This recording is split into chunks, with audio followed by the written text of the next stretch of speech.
Okay, in this segment I'll talk briefly about how you can use collocates, which is just a fancy linguistic term for nearby words, to look at the changing meaning and usage of a word over time in General Conference.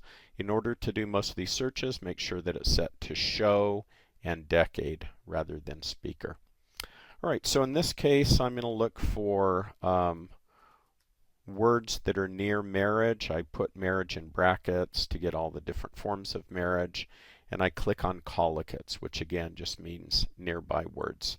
And if I don't have show selected, then what it'll do is it'll show me collocates, the words nearby marriage, but it's not going to show me their frequency by decade. So these are the words that are near marriage, for example, covenant.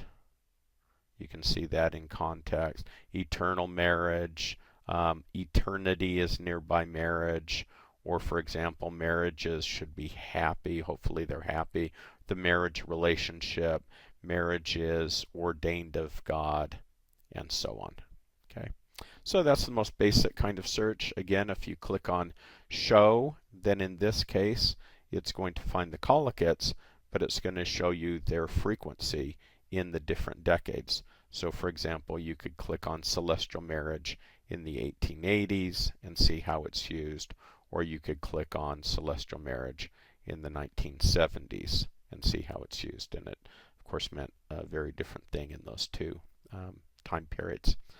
Alright, a little bit more complicated thing is you can compare the collocates in two different sets of decades. So for example, we could look at words near marriage in the 1800s compared to words near marriage in, let's say, the last 30 or 40 years.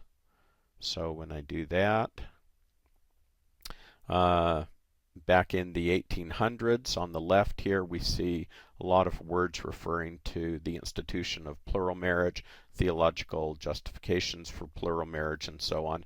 On the right, we're getting some things here that don't look overly useful, parentheses and so on, but we are getting things like fidelity, partners, strengthen, so we want to be strengthening our marriage, and so on. Marriage is viewed more as a relationship between people and creating a happy, successful marriage. And if we want to, we can even get a little bit more complicated here.